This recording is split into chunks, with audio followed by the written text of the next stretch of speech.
Wabarakatuh. Alhamdulillah wassalatu wassalamu ala Rasulillah wa ala alihi wa sahbihi wa mawalah wala haula wala quwata illa billah. Alhamdulillah, bersyukur kepada Allah Subhanahu wa taala.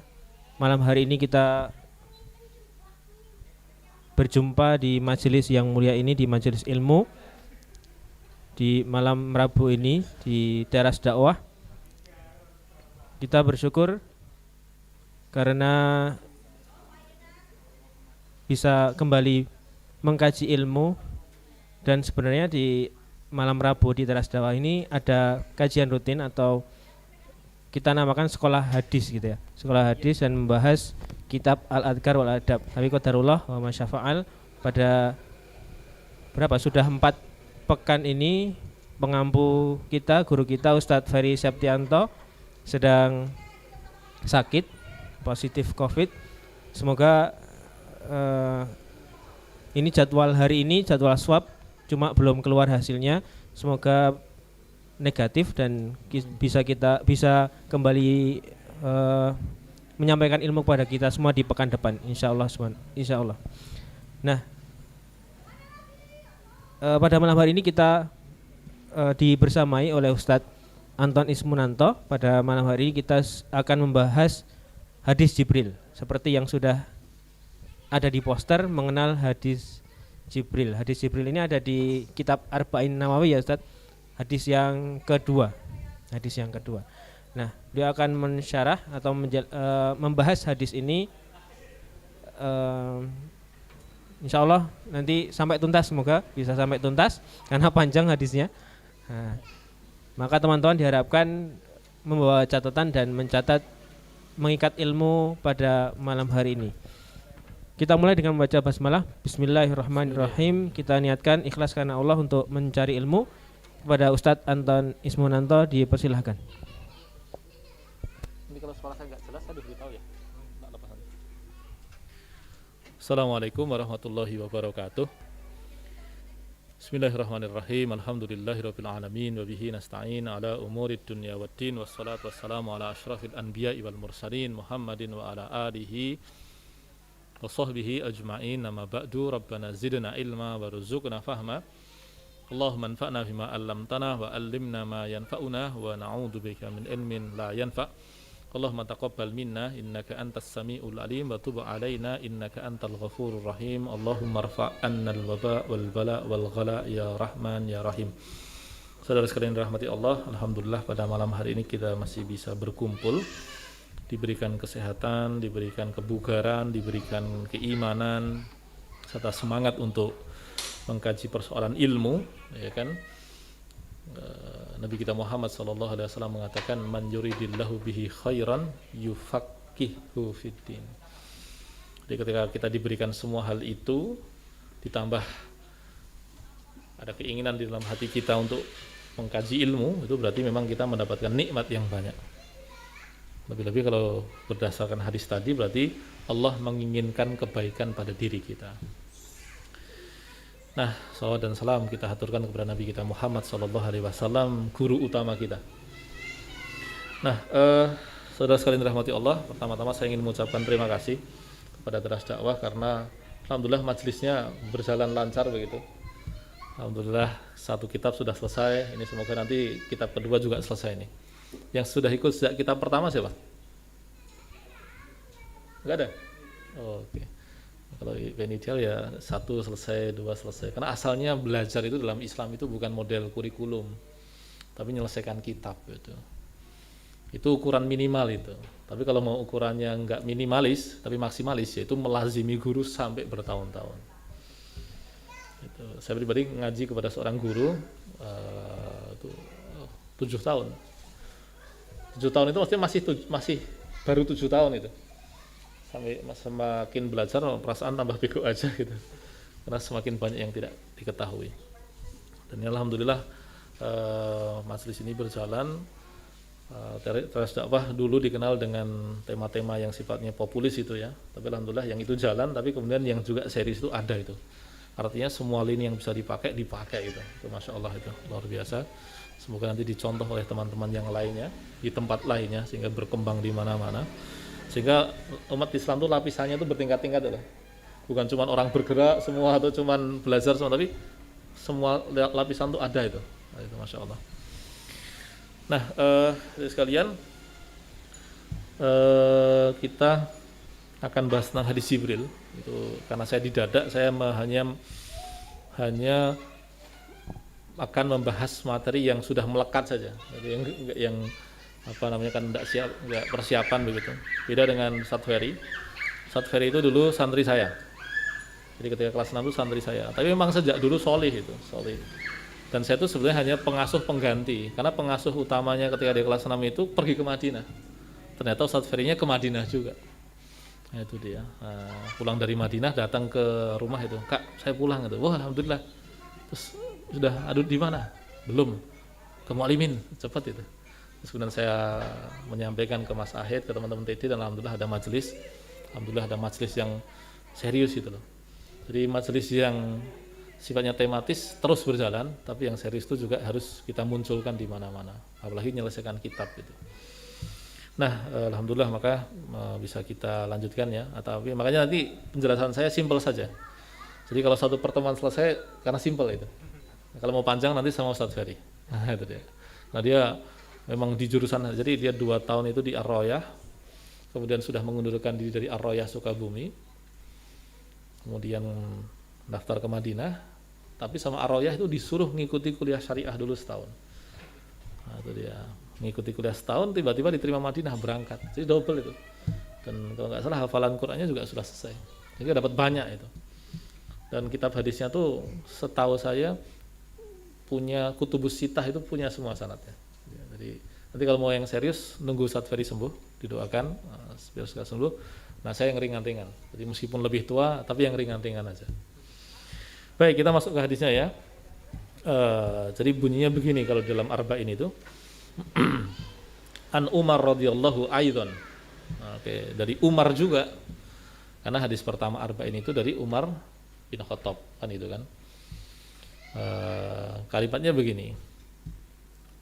Bainama nahnu julusin inda Rasulillah sallallahu alaihi wasallam ittala'a alaina rajulun syadidu bayadis thiyabi wa syadidu sawadis sa'ri la yura alaihi atharus safari wa la ya'rifuhu minna ahadun summa jalasa ila nabi fa asnada rukbatayhi ila rukbatayhi wa wada'a kaffayhi ala fakhidayhi wa qala ya Muhammad akhbirni anil Islam faqala al-Islamu an tashhada an la ilaha illallah wa anna Muhammadar Rasulullah wa tuqimas shalah wa tu'tiyaz zakah wa tasuma Ramadan wa tahujjal baita in istata'ta ilaihi sabila. Qala sadaqta. Fa ajabna lahu yas'aluhu wa yusaddiquhu. Faqala ya Muhammad akhbirni anil iman. Al-imanu faqala al-imanu an tu'mina billahi wa malaikatihi wa kutubihi wa rusulihi wal yaumil akhiri wa tu'mina bil qadari khairihi wa syarrihi. Qala sadaqta.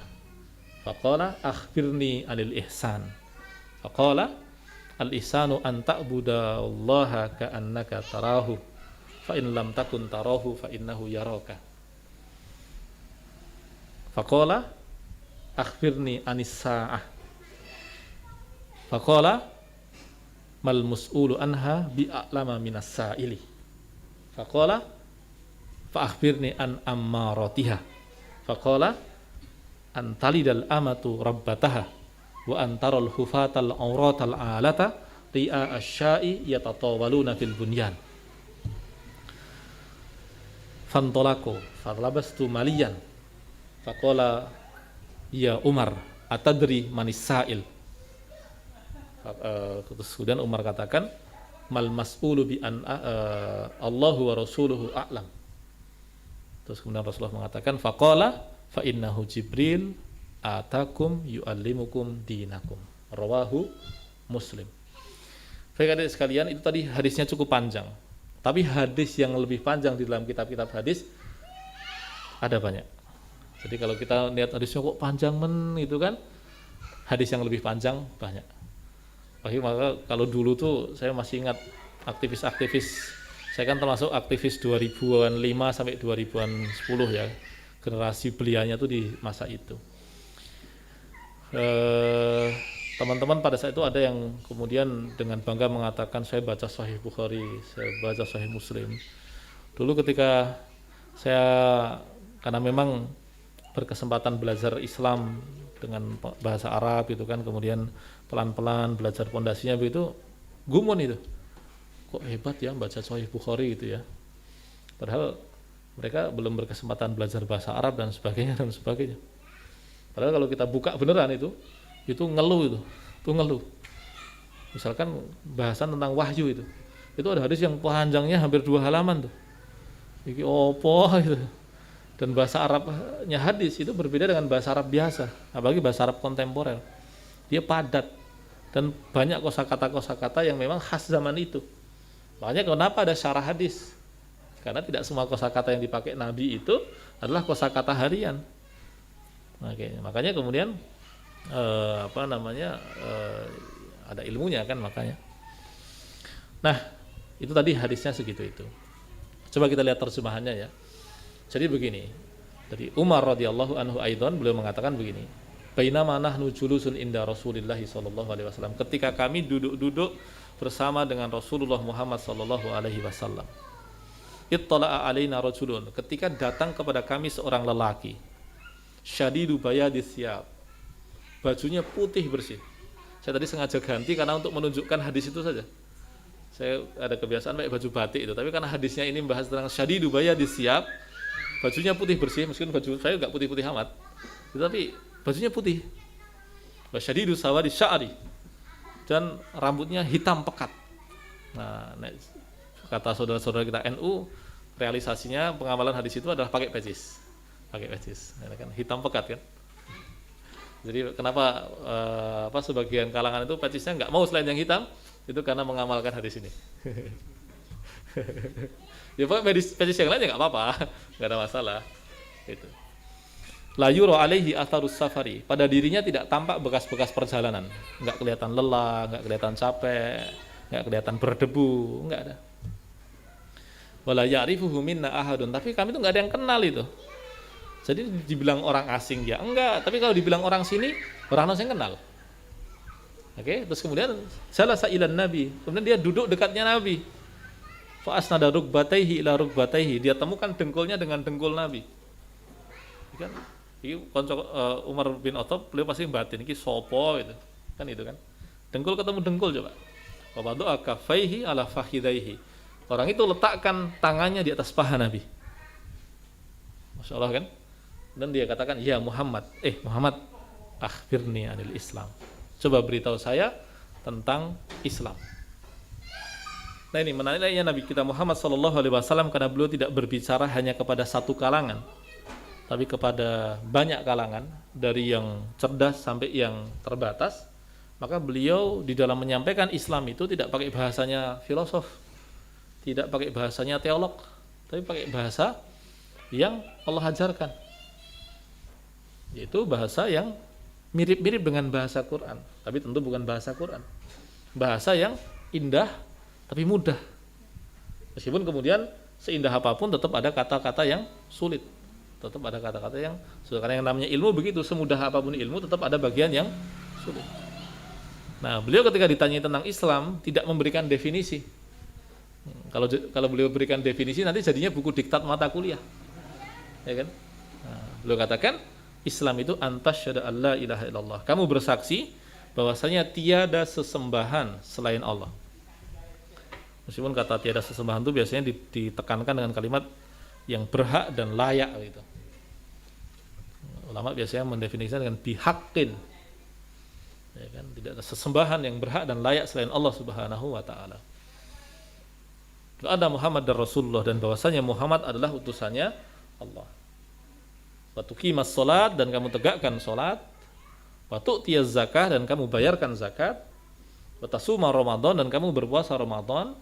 Wa tahujjal baita, dan kamu berhaji, kamu mengunjungi Baitullah. Ini stata'ta ilaihi sabila, kalau memang mampu. Ini stata'ta ilaihi, kalau jalannya mampu ke sana.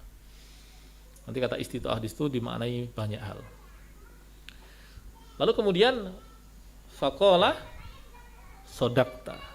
Yang tanya ini bilang kamu benar, kayak orang kuis kan.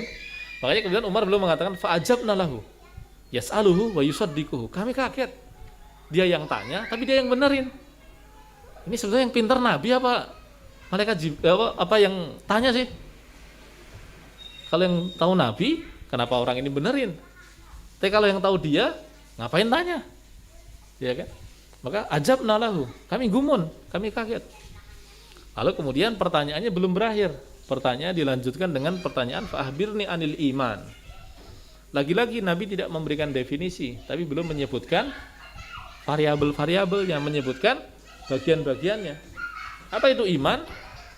Beliau katakan antu'mina billahi wa malaikatihi wa kutubihi wa rusulihi wal yaumal akhiri wa antu'mina bil qadari khairihi wa syarrihi. Kamu beriman kepada Allah, wa malaikatihi, malaikat-malaikatnya, wa kutubihi, kitab-kitabnya, wa rusulihi, dan rasul-rasulnya, dan kepada hari akhir.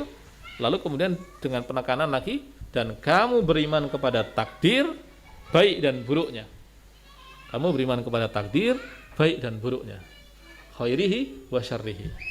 Kenapa perlu ditegaskan seperti itu? Karena kebanyakan orang itu kalau ngomongin takdir biasanya yang negatif-negatif. Giliran yang positif-positif tidak mau menyebutnya sebagai takdir. Saya masih ingat keluar dari sebuah masjid, ada anak kecil gemuk sama teman-temannya. Ketika dia mau keluar, sendalnya hilang. Sendalnya hilang. Kemudian dia bilang, wah sendalku hilang. Temennya yang bilang, wah sendalmu hilang toh. Dan jawabannya apa? Takdir. Takdir. Jadi dia bilang takdir ketika sendalnya hilang. Tapi coba kalau dia pas ranking 1 itu, kamu ranking 1 itu. Nah, jarang dia bilang takdir itu, jarang. Ya kan? Kamu apa namanya? Menang lomba itu. Jarang yang bilang takdir. Wah, takdir menang. Jarang. Jadi kan ketidakberadaban kepada Allah kan. Giliran apes dia bilang takdirnya Allah. Giliran dia dapat yang enak-enak dia bilang, dia biasanya bilang begini. Kalau Korun tuh yang paling nakal tuh, dia bilang apa? Innama utitu bima ilmun indi. Saya mah pintar. Saya punya semua harta ini karena saya pintar, karena saya punya ilmunya. Berbeda dengan jawabannya Nabi Sulaiman. Apa kata Nabi Sulaiman? Nabi Sulaiman katakan hadza min fadli rabbi. Wah, ini kan dikasih Allah saja. Itu pun bukan hanya sekedar mengatakan dikasih Allah, tapi apa? Liyabluwani. Allah mau ngecek. Am asyuru am akfuru. Saya mau syukur apa kufur? Makanya di sini kita akan memahami bahwa apapun yang terjadi di sekitar kita itu Allah sedang menjadikannya sebagai alat uji. Apa respon-respon yang kita berikan terhadap situasi di sekitar kita sebetulnya. Dan kalau kita pikirkan, kita jadi sadar bahwa banyak kesalahan kita. Ada kebaikan yang tidak kita lakukan, ada kesempatan untuk melakukan kebermanfaatan tidak kita maksimalkan, ada kemungkaran tidak kita cegah, gitu kan. Am ashkuru am akfuru. Nah itu. Terus kemudian lagi-lagi orang ini mengatakan sodakta, kamu benar. Lalu kemudian tanya lagi, akhbirni anil ihsan. Kalau begitu sekarang sebutkan kepada saya tentang ihsan, tentang ihsan. Nah, Nabi katakan, anta'budallaha ka'annaka tarahu. Kamu menyembah Allah seolah-olah melihatnya. Wah, ini kan berat kan? Perasaan kalau sholat itu bukannya merasa melihat Allah, adanya malah ingat kunci itu. Kuncinya di sono no. Iya kan? Oh iya ya. Kayaknya saya kemarin naruh buku di sana. Gitu. Kan. Pikirannya kemana-mana. Tapi untungnya kemudian ihsan itu ada yang levelnya lebih rendah. Fa in lam takun tarahu, tapi kalau kamu tidak mampu melihat Allah, karena memang manusia tidak mampu kan di level itu, atau sekurang-kurangnya kebanyakan manusia tidak mampu sampai pada taraf seolah melihat Allah itu. Fa innahu yaraka. Kamu merasa betul bahwa Allah menatapmu, Allah melihatmu, Allah mengawasimu. Itu yang kemudian kita sebut sebagai muraqabah. Muraqabah. Nah, kemudian setelah bertanya tentang ihsan, orang ini bertanya kepada Nabi, fa akhbirni anis saah. Beritahu aku tentang as-saah. As-sa'ah itu artinya adalah kiamat. Artinya adalah kiamat. Ketika ditanyai tentang kiamat, apa jawaban Rasulullah? Rasulullah mengatakan, mas'ulu anha bi'a'lama minas sa'ili. Wah, yang ditanya mah nggak lebih tahu dibandingkan yang tanya. Ya kan? Nabi tahu siapa yang tanya kan, maka beliau bilang, wah, yang tanya sama yang ditanya mah sama-sama nggak tahu. Nah, terus kemudian yang tanya menggeser pertanyaannya. Makanya hadis ini selain hadis penting berkaitan dengan persoalan agama, ini juga hadis penting berkaitan dengan persoalan pendidikan. Jadi hadis ini selain penting berkaitan dengan persoalan agama, hadis ini juga penting berkaitan dengan persoalan pendidikan. Karena orang ini ketika bertanya nggak dapatkan jawaban, dia kemudian menggeser pertanyaannya dengan pertanyaan, "Fa'akhbirni an ammaratiha." Kalau begitu beritahu saya tentang tanda-tanda kiamat tersebut. Nabi mengatakan, "Antalidal amatu rabbataha." Seorang budak perempuan melahirkan tuan perempuannya. Rabbataha. Terus kemudian wa antarul hufatal aurata, dan kamu lihat hufat, wa antarul hufatal uratal alata. Kamu dapati aurat. Aurat itu jamak dari kata arin. Arin itu dari kata aurat. Kamu dapati orang nggak pakai baju, bukan telanjang gitu ya, tapi nggak pakai baju. Hufat. Hufat itu jamak dari kata hafin. Dulu ada sufi namanya Bishr al-Hafi. Itu karena nyeker. Wesra kelambenan nyeker. Alat. Alat itu jamak dari kata ail. Dalam surat Ad-Duha, wa wajadaka ailan fa'aghna. Alat itu artinya miskin. Wes kere ra kelambenan ra sendalan. Terus katokan. Oke. Ra kelambenan ra sendalan miskin. Ya tatawa ri'a asyai, mereka menggembala kambing, ya tatawaluna fil bunyan, berlomba-lomba meninggikan bangunan, mendirikan gedung pencakar langit. Nah, setelah menjawab seperti itu, kemudian summan tolako, kemudian pergi orang itu. Falabastu malian, kemudian berlalu beberapa waktu, kemudian faqala, kemudian Rasulullah bertanya kepada Umar di satu waktu, ya Umar, atadri manis sa'ili. Umar, tahu nggak yang tanya siapa kemarin? Tentang kata berlalu beberapa waktu itu memang ada perbedaan pendapat. Ada yang mengatakan sehari, ada yang mengatakan 2 hari, ada yang mengatakan 3 hari. Tapi intinya kemudian ketika Rasulullah bertemu dengan Umar, beliau tanya, atadri manis sa'il, tahu nggak yang tanya siapa? Kemudian Umar mengatakan, Allahu wa rasuluhu a'lam. Allah dan Rasulnya lebih tahu. Maka kemudian Rasulullah mengatakan, fa'innahu Jibril. Dia adalah Jibril. Atakum, dia datang kepada kalian, yu'allimukum, mengajari kalian, dinakum, urusan agama kalian. Nah, hadis ini diriwayatkan oleh Imam Muslim. Baik, apa yang bisa kita ambil faedahnya dari hadis ini? Yang pertama, kenapa nyebutnya hadis Jibril? Dalam penyebutan hadis-hadis populer itu memang begitu. Ada banyak hadis-hadis yang disebut dengan salah satu clue terpenting dalam hadis itu. Ada hadis niat. Kenapa disebut hadis niat? Karena membahas tentang niat. Ada hadis bid'ah. Karena membahas tentang persoalan bid'ah. Ya kan, hadisnya kan berbunyi man amila amalan laisa alaihi amruna fahuwa raddun, kan itu. Ada hadis disebut dengan hadis Jibril ini, atau hadis syubhat, ya kan? Hadis syubhat itu hadis keempat tuh, oleh arba'in. Hadisnya kan al halalu bayyinun wal haramu bayyinun wa ma bainahuma umur mustabihat, itu kan. Nah, hadis syubhat. Jadi ada banyak hadis yang disebut dengan clue terpenting di dalam hadis itu. Karena di antara yang paling penting dalam hadis ini adalah keberadaan malaikat Jibril yang datang dalam bentuk manusia.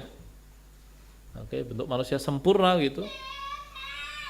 Sampai orang-orang tidak mengenalinya dan baru ketahuan belakangan bahwa ia adalah malaikat Jibril, maka kemudian orang menyebutnya sebagai hadis Jibril. Nah, para ulama biasa menyebut hadis itu sebagai hadis Jibril, itu biasa. Oke, terus kemudian berkaitan dengan hadis ini.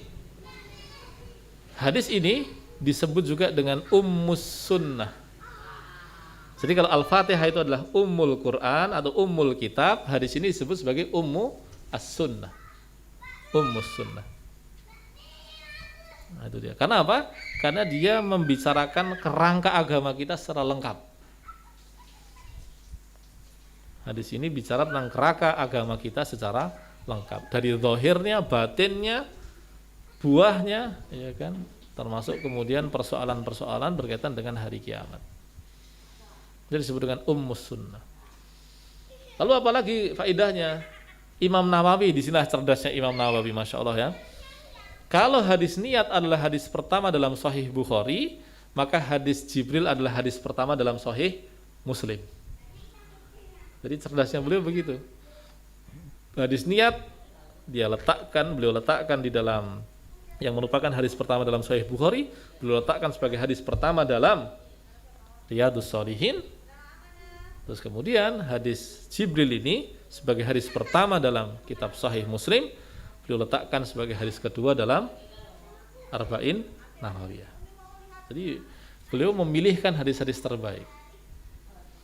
Ya, kayak saya begini yang paling lekat hadis-hadis begini ini, karena hadis-hadis penting.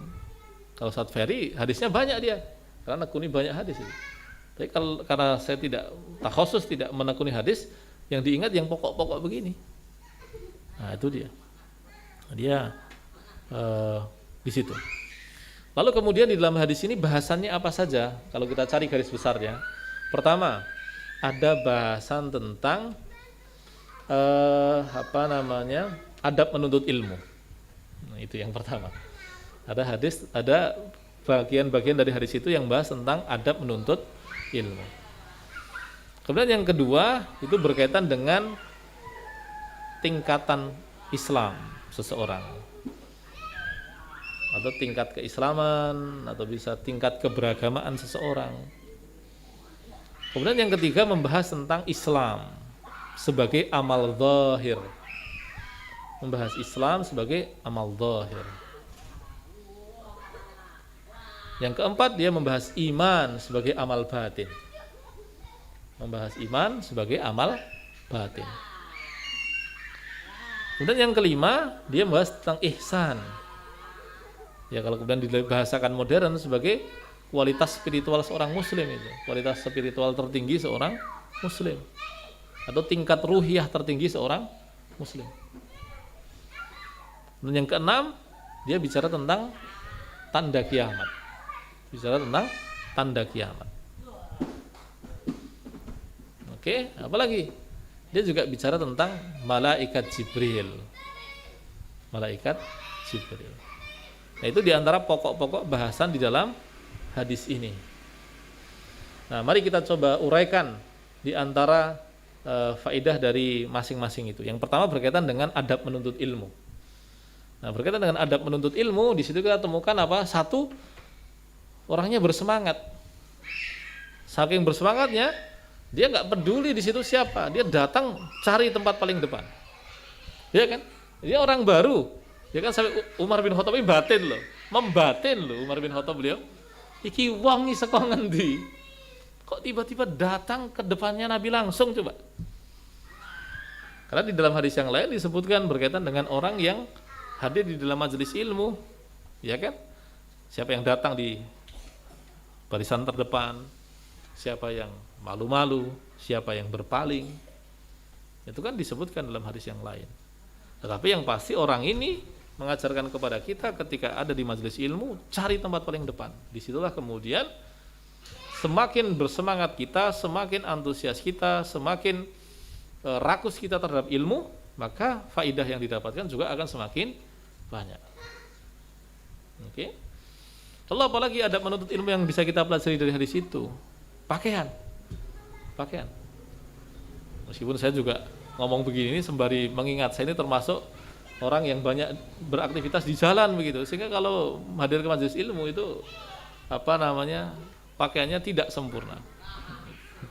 Teman-teman saya di Gontor tuh, di PKU Gontor tuh bilang gini nih, tumben gue rapi itu. Ya, karena orang-orang Gontor kan biasa rapi kan, pakai jas, pakai dasi itu. Tumben rapi, darurat saya bilang.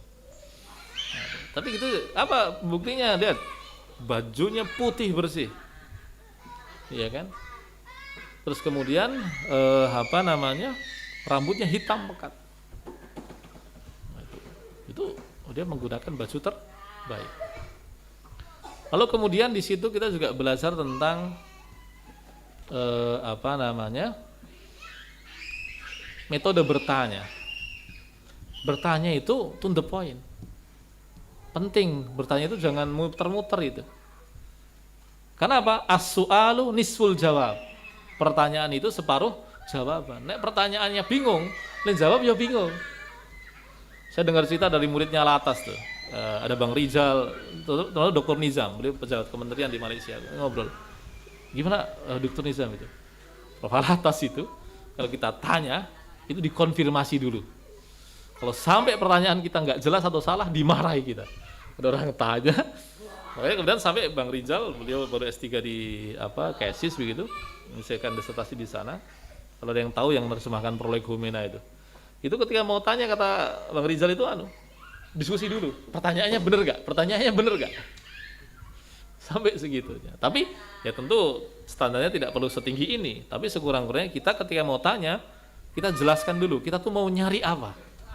Nyari apa? Karepmu ya apa? Kamu mau tanya tentang apa? Oke ya. Terus kemudian apa yang bisa kita juga dapatkan dari hadis itu? Di situ kita belajar tentang seni bertanya. Ketika sebuah pertanyaan itu tidak menemukan jawaban, karena memang tidak ada jawabannya, orang bisa melipir ke pertanyaan lainnya yang relevan atau yang paling dekat.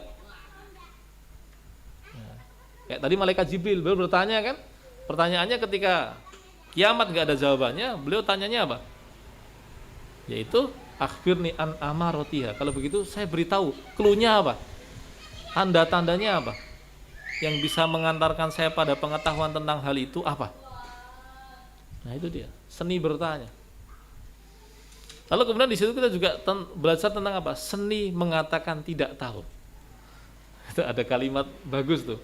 Ustadz, Anda bukan mesin pencari, Anda bukan search engine, Anda bukan orang yang tahu segalanya. Di dalam tradisi ilmu Islam mengatakan tidak tahu adalah separuh ilmu. Di situ kita temukan dua kali. Pertama Rasulullah mengatakan mal mas'ulu anha bi'a'lam minas sa'ili. Lah yang tanya sama yang ditanya nggak lebih tahu. Ya karena kebetulan dengan setara ya malaikat Jibril dengan Nabi. Lalu kemudian yang kedua Umar bin Khattab. Ketika beliau nggak tahu langsung aja dia bilang Allahu wa rasuluhu a'lam. Nah, bilang itu ya. Lalu kemudian di situ kita mendapatkan faedah apa lagi? Seni mengajar. Ternyata ngajar itu tidak harus selalu dengan menjadi orang pertama. Sekarang pertanyaannya adalah, di dalam kasus hadis itu, siapa yang memberikan jawaban? Nabi atau malaikat Jibril? Malaikat Jibril. Yang ngasih jawaban kok Nabi. Tapi pertanyaannya siapa yang mengajar di situ? Malaikat Jibril. Nabi kan bilang, atakum yu'allimukum dinakum. Padahal yang jawab siapa? Nabi. Makanya ulama mengatakan bahwa pahala malaikat Jibril atau pahala orang yang bertanya dengan tujuan untuk memberitahu publik, maka pahalanya sebagai pahala alim, pahalanya sebagai pahala pengajar, bukan pahala pembelajar. Nah itu dia. Nah saudara sekalian, adik sekalian, itu diantara faidah yang pertama berkaitan dengan persoalan adab menuntut ilmu. Oke ya. Yang kedua tentang bangunan Islam kita atau bangunan keagamaan kita. Di situ stepnya jelas. Islam, iman, ihsan. Islam, iman, ihsan. Muslim belum tentu mukmin, belum tentu muhsin. Muslim belum tentu mukmin, belum tentu muhsin. Tapi kalau mukmin pasti muslim.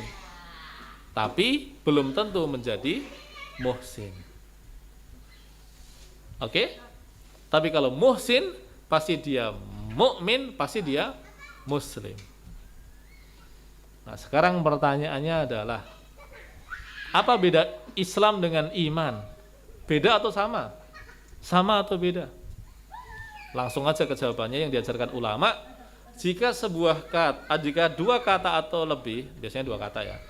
Jika dua kata itu maknanya mirip,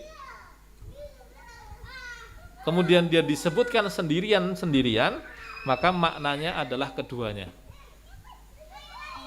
Ketika dikatakan Islam, ya berarti iman. Kayak wong Islam, berarti maksudnya orang yang beriman. Oke, orang beriman, berarti dia pasti orangnya berislam. Jadi jika ada dua kata atau lebih yang dia maknanya berdekatan, kemudian disebutkan bersamaan, maka maknanya berbeda. Tapi kalau disebutkan sendirian-sendirian, maka maknanya sama. Nah, ketika dikatakan Muslim, berarti ada kemungkinan, misalnya dikatakan dia Muslim tapi belum mukmin. Berarti ada hal-hal yang harus dia penuhi tapi belum dia penuhi. Seperti dalam Al-Quran disebutkan kan ketika waqalal a'rab amanna. Ketika orang A'rab mengatakan kami sudah beriman. Lalu Allah suruh Nabi untuk mengatakan la. Enggak, kan? Di Quran dikatakan kul aslamna. Katakanlah kami telah berislam. Walamma yadkhulul imanu fi qulubikum. Karena iman itu belum masuk ke dalam hati kalian. Oke ya, jadi kata Islam dan iman itu kalau disebutkan sendirian-sendirian maknanya sama. Tapi kalau sudah disebutkan bareng, itu berarti maknanya berbeda. Nah, bedanya apa? Ini dia bedanya apa? Islam itu adalah amal zahir, amal lahir kita, amal anggota badan kita. Itu nanti dibahas di dalam bahasan fikih. Dibahas di dalam bahasan fikih. Sedangkan iman itu adalah amal hati kita. Amal hati dan pikiran kita. Itu nanti dibahas di dalam akidah. Di dalam akidah atau fikih akbar.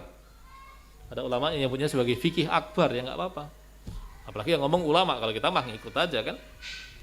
Ya kan, kalau kita mah bukan apa-apa, kita hanya ngikut. Ya. Jadi amal hati itu bisa disebut sebagai akidah atau amal-amal batin itu. Sedangkan ihsan itu sebetulnya masuk ke dalam bahasan amal hati juga, tapi berkaitan dengan konsekuensi dari Islam dan iman. Orang nyebutnya kadang dengan akhlak, kadang orang nyebutnya dengan tazkiyatun nufus, kadang orang nyebutnya dengan tasawuf. Nah, itu dia.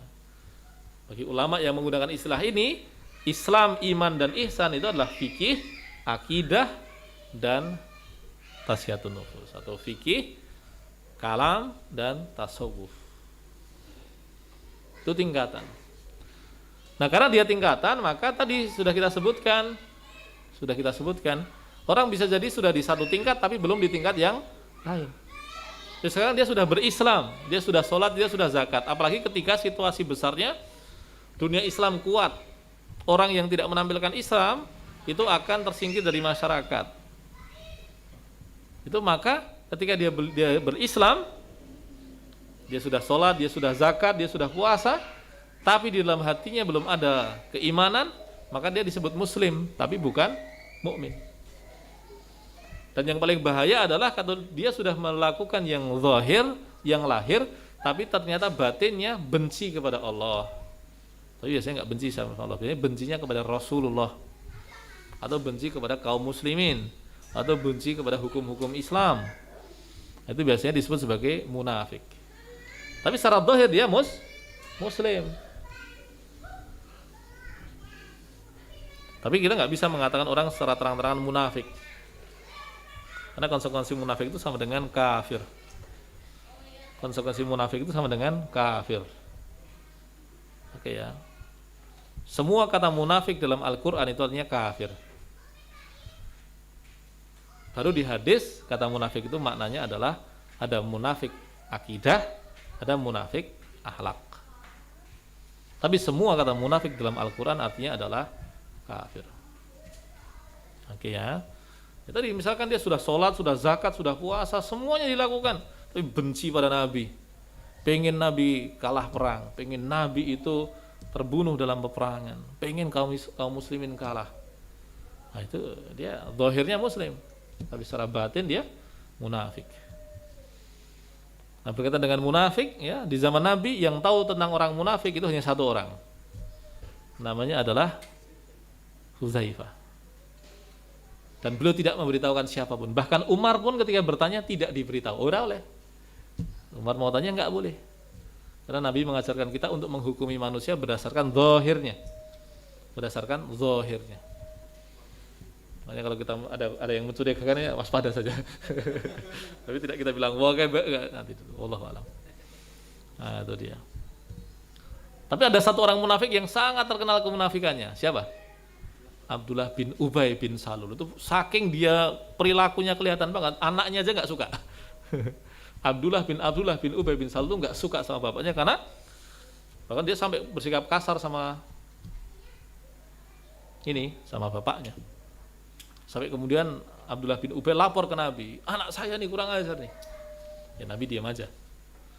Tapi ada satu bagian yang tidak bisa saya ceritakan karena terekam. Itu bahasanya bahasa lanjut itu. Nanti kalau dibaca, wah ini Islam ini nggak beres nih Islam ini. Padahal masalahnya bukan beres nggak beres. Memang kalau orang nggak siap juga bingung, kok gitu? Ya, tapi ketika orang sudah tahu tahapnya, oh ternyata Islam tuh begitu toh. Oke ya, itu. Oke, itu tadi Islam itu zahir, iman itu batin. Sedangkan ihsan itu ketika orang zahir dan batinnya itu sudah selaras, dia akan Allah limpahi satu karunia yang disebut dengan ihsan. Nah itu tadi ya. Baik, itu faidah kedua dari bahasan tentang tingkatan Islam kita. Nah kita tuh berislam, kita berusaha dari yang zahir naik ke yang batin. Tapi kalau situasinya dunia Islam lemah, itu orang tuh akan ketahuan dia melakukan keislaman itu karena iman. Tapi kalau dunia Islam kuat, orang itu melakukan keislaman itu belum tentu karena dia beriman, belum tentu. Bisa jadi karena gengsi, bisa jadi karena mau menikahi seseorang gitu kan. Ya kan?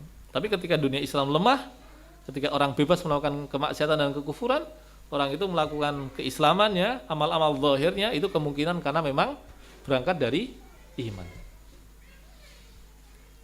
Sekarang ada orang zaman sekarang itu berzakat itu pasti dalam hatinya ada iman. Meskipun dalam bagian yang lain dia belum paham bahwa Islam itu ada bagian-bagian tentang dakwah, ada bagian tentang askariyah, ada berkaitan dengan jihad misalkan. Mungkin dia belum paham. Karena zaman sekarang orang nggak zakat aja kan bebas, ya nggak ada yang nagih kan, nggak ada yang ngetok pintu, Pak zakat Pak, nggak ada. Beda kalau zamannya Abu Bakar dulu, parah nih, itu parah nih betul. Dia notoknya pedang loh, Mas buka Mas, itu dia. Oke, itu faidah yang kedua. Faidah yang ketiga tentang Islam. Di situ dikatakan Islam itu adalah syahadat, sholat, zakat, puasa, haji. Oke ya. Saya tidak ingin membahas detailnya, apalagi kalau mau masuk bahasan fikih nanti bisa luas sekali. Tapi kita lihat prinsip-prinsipnya. Kalau kita renungkan 5 rukun Islam yang lima ini itu menunjuk kepada dimensi yang berbeda-beda. Syahadat itu adalah aktivitas lisan, tapi aktivitas lisan yang mengubah banyak hal. Karena di situ ada kalimat komitmen yaitu syahadat. Syahadat itu persis registrasi gitu loh. Jadi kalau kamu kalau perlu sholat sehari 6 waktu lah, kalau perlu 7 waktu. Ya kan, seperti ada Kristen Syria itu kan 7 waktu kan. Ya kan? Kamu zakat, semua hartamu kamu zakat kan. Terus kemudian puasanya 2 bulan full.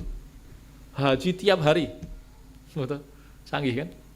Tapi tidak ada iman dalam hatimu dan kamu tidak menyatakan la ilaha illallah Muhammadur Rasulullah, maka tidak diterima. Persis seperti pelari, ya kan? Kemampuan larinya itu sangat cepat. Sangat cepat. Tapi nggak pernah ikut lomba, nggak pernah registrasi lomba. Kira-kira menang nggak? Nggak akan menang kan?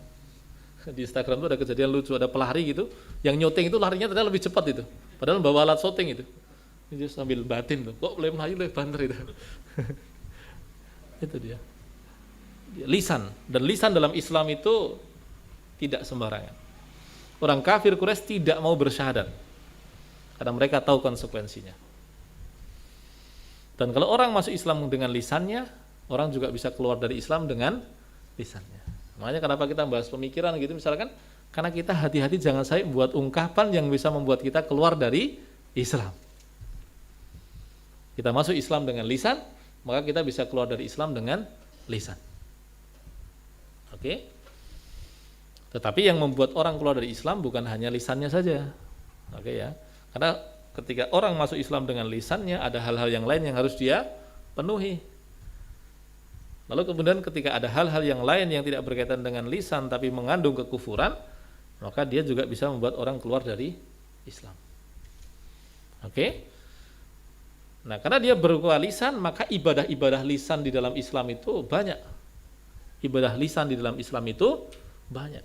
Quran yang paling utama kan. Kemudian zikir. Kalau udah ngomong zikir itu banyak, ada yang berkaitan dengan waktu, ada yang berkaitan dengan tempat, ada yang berkaitan dengan kondisi, ada yang berkaitan dengan situasi. Ya kan? Ya, ada zikir pagi, ada zikir ba'da sholat, ada zikir ketika jalan naik, ada zikir ketika jalan turun, ada zikir ketika dengar petir ya. Banyak. Bahkan termasuk ibadah lisan itu apa? Semua perkataan yang baik yang menggembirakan orang, maka dia baik. Ya kan? Saya punya guru, semoga Allah rahmati beliau, namanya Ustaz Dihyatun Maskon. Beliau alumni Madinah tahun 70-an 80-an. Di kantornya beliau sliding dengan Ustaz Hamid itu. Wah, itu Masya Allah, kalau ngomong tuh nggak ada yang nggak nyenengin. Selalu menyenangkan. Di videonya di YouTube masih ada beberapa itu, Masya Allah itu. Dan saya pribadi sebagai santri itu merasa belum menyempurnakan hak beliau sebagai guru saya itu. Masya Allah tuh nggak pernah ada omongan, bahkan mayoritas orang, saya belum pernah dengar orang yang mengatakan jeleknya itu ya. Itu semuanya mengatakan kalau marah pun itu kalimatnya juga baik.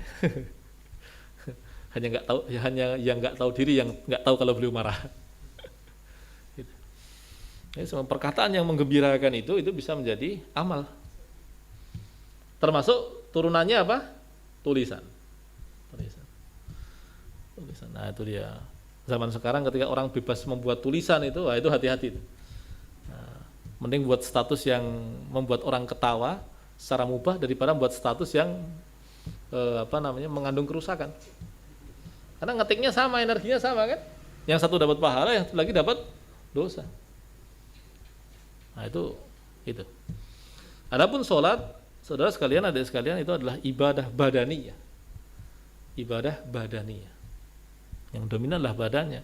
Karena kalau orang sudah berdiri, rukuk, sujud dan sebagainya, secara zahir sudah dianggap sudah sholat, meskipun secara batin nggak tahu diterima atau enggak, kan itu ibadah badaniyah. Dan semua kebaikan dengan badan itu adalah ibadah. Seperti apa dalam hadis itu, imatatul adza anit thoriq, orang ngilangin gangguan dari jalan, ibadah. Ya kan? Orang mengangkatkan barang, ibadah. Bahkan kalau dalam hadis itu Nabi mengatakan, aku lebih senang untuk memudahkan urusan saudara muslim dibandingkan beriktikaf di masjidku ini. Jadi jangan menganggap bahwa ketika kita bantu orang itu orangnya nggak terima kasih itu. Jangan mikir ke sana. Itu kalau level pemula mungkin lah ya. Kenapa? Itu ibadah badaniyah yang pahalanya itu besar. Pahalanya besar. Berapa banyak orang itu yang kayaknya waktunya sibuk untuk ngurusin urusan orang, dalam artian bantu gitu ya. Dan kemudian kayaknya dunianya itu dia serabutan itu. Tapi ternyata banyak yang dimudahkan Allah. Kenapa? Dia tahu keutamaan di dalam memudahkan urusan orang. Dia beribadah dengan badannya. Lalu kemudian zakat. Kalau zakat itu ibadah dengan harta. Nah turunannya banyak tuh. Ya sedekah. Saya masih ingat tuh. Jadi ini di tulisannya Ustaz Firanda Andirja. Itu beliau cerita ketika beliau mengajak Dr. Ustadz Syekh Abdul Razak Al-Badr. Syekh Abdul Razak Al-Badr itu diajak ke Indonesia, ngisi di Indonesia. Ketika ngisi di Jakarta, beliau diajak main ke Tanah Abang, ke pasar Tanah Abang. Di sana beli mainan Syekh Abdul Razak Al-Badr. Nah yang nemeni itu Ustadz Firanda ceritakan itu, saya ngapain beli mainan saya? Ya untuk saya bagikan nanti ke anak-anak di kampung. Loh kenapa? Sahabat beliau ternyata beliau memegang salah satu hadis yang sederhana tapi pahalanya besar. Itu apa? Idkhalus surur fi qulubil mu'minin. Memasukkan kegembiraan ke dalam hati orang beriman. iman. Bayangin seorang syekh jauh-jauh sampai Indonesia tuku dolanan. Saomjo ada. Jaran-jaranan dan sebagainya. Tapi memang beliau pesan, ada nggak ini yang nggak ada suaranya itu. Jadi tolong ditanyakan, ada nggak yang nggak ada musiknya itu. Karena beliau kan mengharamkan musik ya. Itu di mata beliau kita hormati itu. Tapi kemudian untuk apa itu? Ya dibagikan anak-anak kampung. Itu dia. Contoh ibadah dengan harta.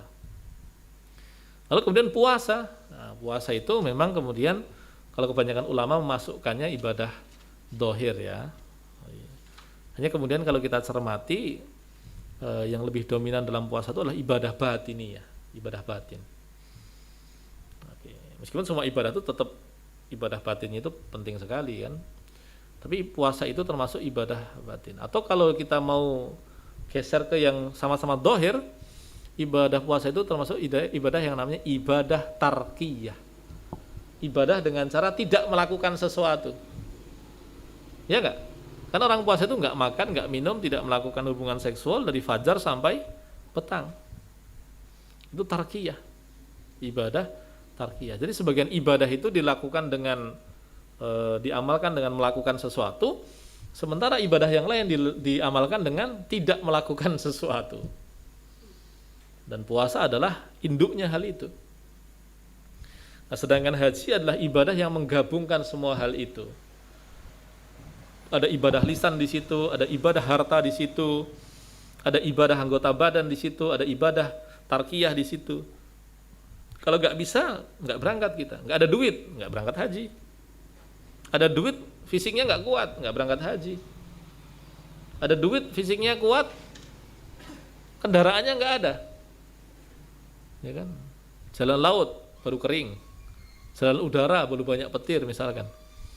Tapi kan ini ngayal aja kan. Kalau mungkin yang terjadi beneran tuh gini, perang di sono, atau yang terbaru lah kemarin kan ya kan, corona. Nah itu dia ibadah. Nah turunan ibadah haji adalah apa? Kalau tadi turunan ibadah harta sudah ada ya, turunan ibadah puasa juga ada. Semua kemampuan kita untuk menahan diri, menahan tidak komentar, menahan tidak ngetik, ketika memang di situ ada madarat, itu adalah turunan puasa. Tapi kalau turunan dari haji itu apa? Jihad. Karena apa? Jihad itu menggunakan semua potensi kita. Ada potensi harta di situ, ada potensi lisan di situ, ada potensi anggota badan di situ, ada potensi meninggalkan sesuatu di situ. Kemampuan untuk meninggalkan sesuatu ya, orang berjihad kan nggak mungkin kan orang jihad kalau dolanan Free Fire itu. Nggak mungkin kan? Ya kan? Kecuali ngapain ente main game itu? Terus kemudian latihan itu, latihan bedil, gitis sepora itu. Karena ingat, Salahuddin itu diceritakan ketika beliau mau bertempur itu, beliau cek di tendanya itu. Oh yang di sini baru sholat, di malam hari itu sholat, yang ini baca Quran, yang ini dzikir, yang ini tidur itu. Yang tidur nggak diajak masuk ke medan tempur. Apa kata rasanya? Bisa jadi pertolongan Allah itu tidak turun karena mereka. Makanya kalau ada baru jihad main game itu ngopo itu ngundi panok itu biar ya kan. Itu dia, itu faidah yang ketiga. Yang keempat berkaitan dengan iman. Rukun iman yang enam itu saudara sekalian, adik sekalian, itu adalah panduan bagaimana kita memahami seluruh aspek kehidupan. Iman kita kepada Allah itu membuat kita tahu bahwa semua hal itu dari Allah dan akan kembali pada Allah. Makanya kalimat innalillahi wa inna ilaihi rajiun itu membuat kita tahu. Misalkan ada corona begini, ya sudah, Allah takdirnya Allah mau apa? Allah yang ngasih kok. Tinggal kita cek saja apa yang kita lakukan. Sembrono atau tidak, peduli atau tidak, mau melakukan hal-hal yang perlu dilakukan atau tidak, mau berbagi tidak, kan itu. Ya kan? Termasuk kemudian ketika dunia Islam sekarang kondisinya tidak menggembirakan seperti sekarang. Kan hadisnya kan jelas kan? Memang sekarang kita mendapatkan jatah di situ. Nah, sekarang kita sedang dituntut amal di situasi itu. Ya kan? Yang beramalnya untuk kemenangan sudah dulu atau yang nanti. Tapi kita sekarang ada di masa-masa ketika amal kita adalah dengan menjalani hari-hari ini dengan sebaik mungkin. Untuk tidak menjadi kubu sebelah misalkan. Itu sudah amal yang luar biasa. Kok ketawa itu? Saya tidak mengungkapkan hal yang salah kan? Sekarang tuh harus membuat kalimat yang tepat itu ya. Karena kita juga berhitung kekuatan itu. Baik, gitu ya. Jadi iman kita pada Allah tuh membuat kita sadar yang betul-betul ada tuh apa sih? Yang nyata tuh apa? Yang pertama itu. Dan yang kedua, iman kita kepada malaikat membuat kita tahu bahwa yang disebut sebagai nyata itu bukan hanya yang tampak mata. Terlalu banyak hal di dalam kehidupan kita ini yang tidak tampak mata tapi nyata. Dosa dan pahala itu dipikir cuma hitung-hitungan kalkulator gitu. Besok di akhirat kamu saldonya sekian. Emang begitu? Enggak. Makanya kan ulama mengatakan kan, kalau dosaku ini ada baunya, Anda pasti nggak mau dengar saya. Ya kan? Dosa itu sesuatu yang tidak tampak tapi nyata. Sebagaimana pahala itu nyata tapi tidak tampak mata. Lah keberkahan lah. Keberkahan itu nggak tampak mata tapi nyata. Dan terlalu banyak hal yang tidak tampak mata tapi nyata. Itu cara pandang kita sebagai muslim begitu. Hanya kalau mamanya orang kafir punya manuver tertentu, gitu. Ada banyak hal manuver mereka nggak boleh kita lakukan. Misalkan kalau tadi Tama ngobrol ya, kita dipecah belah itu. Muslim nggak boleh melakukan hal seperti itu, memanage permusuhan misalkan antara satu sekte A dengan sekte B, terus kemudian kita tempuk ke mereka. Nggak boleh.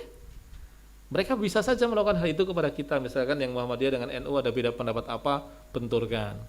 NU dengan HTI beda pendapat apa, benturkan itu. Ya itu akhlak mereka loh, kekufuran mereka tuh akhlaknya di situ itu. Kita yang muslim yang beriman tidak bisa melakukan hal serupa kepada mereka. Karena apa? Batasan akhlak kita. Nah, jadi cara pandang kita memang seperti itu. Oke ya.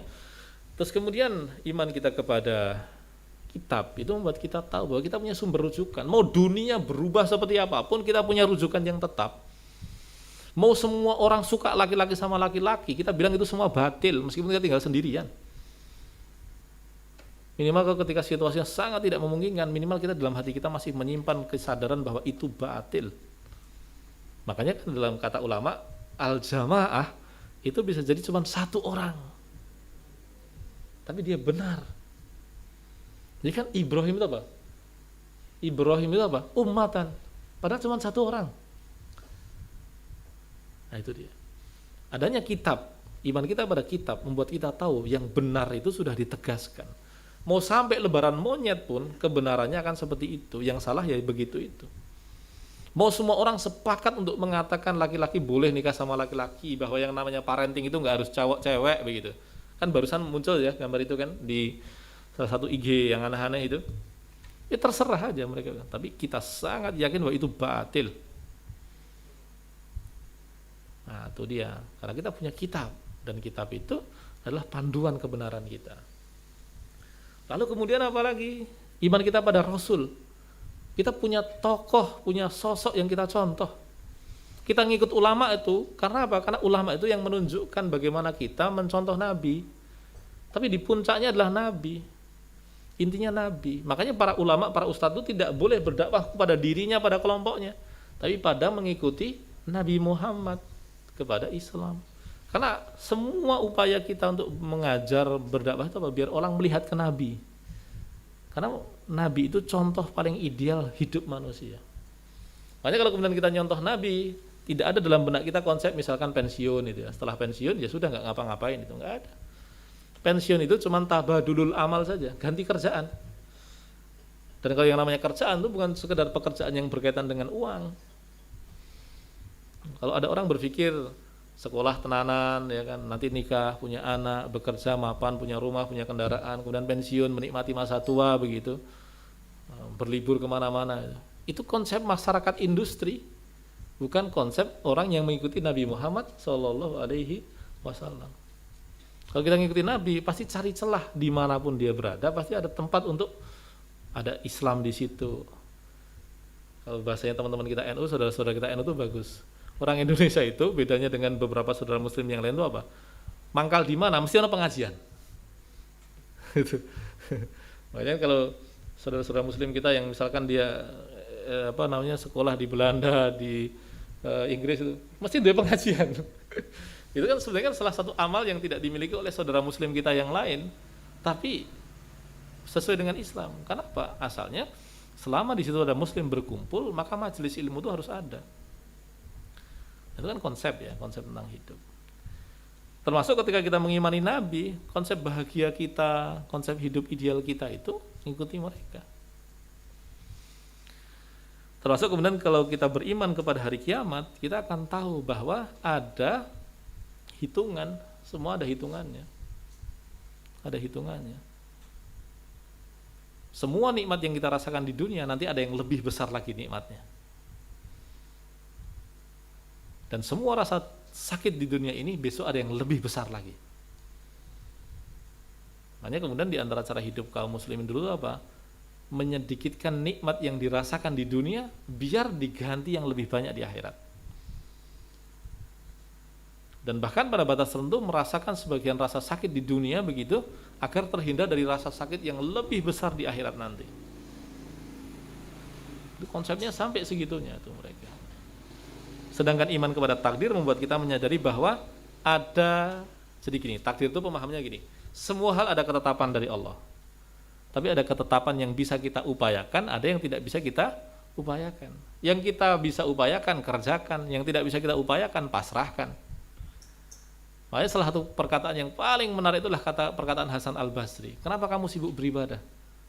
Gampangnya kok kamu nggak banyak bekerja itu kan? Jawabannya apa? Saya sibuk dengan sesuatu yang menjadi tanggungan saya. Dan saya tidak perlu pusing memikirkan sesuatu yang sudah ditanggung untuk saya. Ya kan? Rezeki sudah ada yang nanggung belum? Ya, tapi jumlah sholat ada yang nanggung? Nggak ada. Jumlah sholat kita, jumlah zikir kita, jumlah sedekah kita nggak akan ada yang ngerjakan kecuali kita. Tapi kalau rezeki Allah selalu punya cara untuk sampai kepada kita. Tapi kalau sholat itu tidak kita kerjakan, tidak akan ada yang mengerjakan. Kalau zikir itu tidak kita lakukan, tidak akan ada yang mengerjakan. Kalau sedekah itu tidak kita lakukan, nggak ada yang mengerjakan. Nah itu dia. Maka takdir itu kita jadi tahu semua hal yang ada di dunia ini pasti takdirnya Allah. Tapi kita jadi tahu yang bisa diupayakan, upayakan, yang nggak bisa pasrahkan. Nah, saudara sekalian dirahmati Allah, itu bahasan yang ke-6. Terus kemudian ihsan, yang tentang ihsan kita lewati, yang pasti bahwa ketika orang menjalankan Islam itu dengan penuh keimanan terus menerus, nanti Allah akan limpahkan kepada dia suatu pengalaman jiwa yang tidak akan dirasakan oleh orang pada umumnya, apalagi orang kafir. Makanya kata Profesor Alatas, peradaban Barat itu merasakan nestapa yang tidak akan pernah dirasakan oleh seorang beriman. Kekelaman yang dirasakan seorang manusia barat dengan kekufurannya itu nggak akan kebayang oleh seorang muslim. Kenapa? Bahkan muslim yang tidak taat sekalipun ya. Kenapa? Muslim yang tidak taat itu masih lumayan, dia masih ada cahaya dalam dirinya. Sementara orang barat yang tidak beriman pada Allah dengan semua model pemikiran yang aneh-aneh itu membuat mereka semakin terperosok ke dalam kenistaan. Atau nggak akan bayangkan di barat tuh kita cerita dengar ada orang mentato badannya biar kayak kucing. Ada yang kemudian melakukan operasi wajah biar kayak wajahnya kayak setan begitu. Ya, kalau itu mah nggak usah pakai operasi, tak hajar aja. Iya. Tapi kenapa bisa sampai segitu itu? Kenestapaan jiwanya. Hussein Nasr itu nyebutnya belum punya bahasa itu lupa saya istilahnya itu kenestapaan itu nggak akan kita rasakan sampai kapanpun.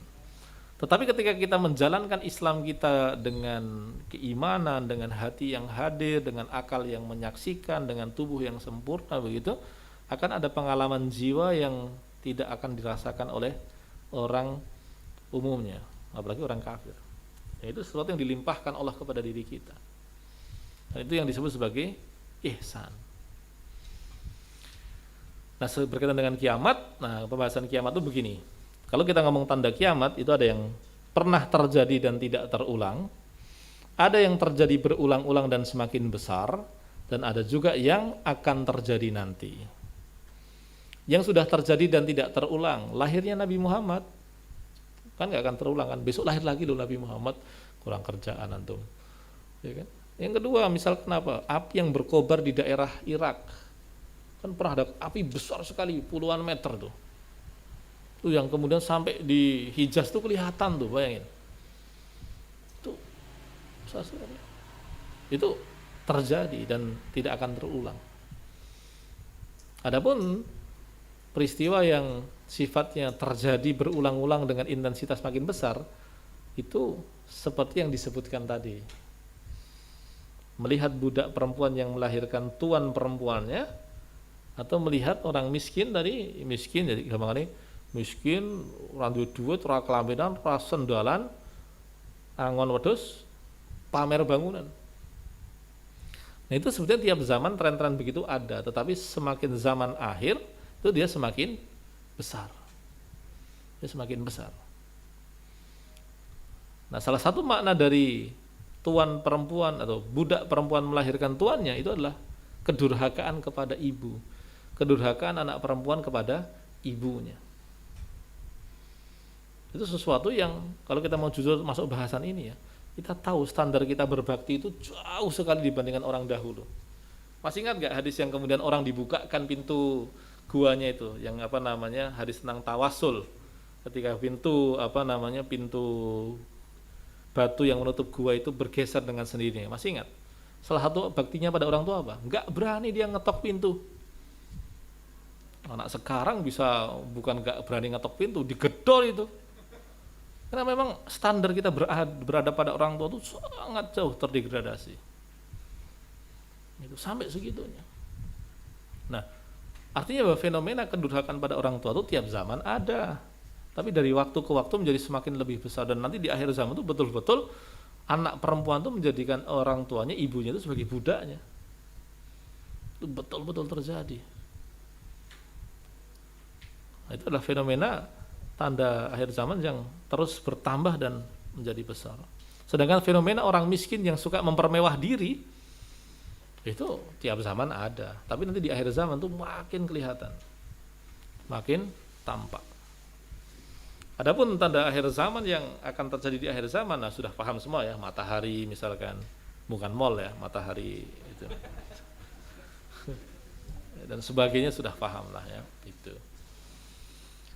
Nah, saudara sekalian rahmati Allah, itu di antara faedah-faedah yang bisa kita dapatkan. Tetapi yang pasti hadis ini maknanya sangat luas. Sebagian ulama itu mengarang kitab hanya membahas hadis ini tok. Ya, yang tadi disampaikan itu hanya bagian yang sangat kecil. Oleh karena itu nanti kalau berkesempatan mendapat, setahu saya ada syarah hadis Jibril itu karangan dari bapaknya Syekh Abdul Razak tadi.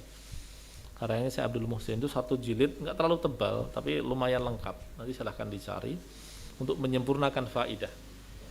Dan memang Masya Allah ya, hadis yang dimasukkan dalam Arba'in itu adalah hadis-hadis yang pendek tapi faidahnya sangat banyak.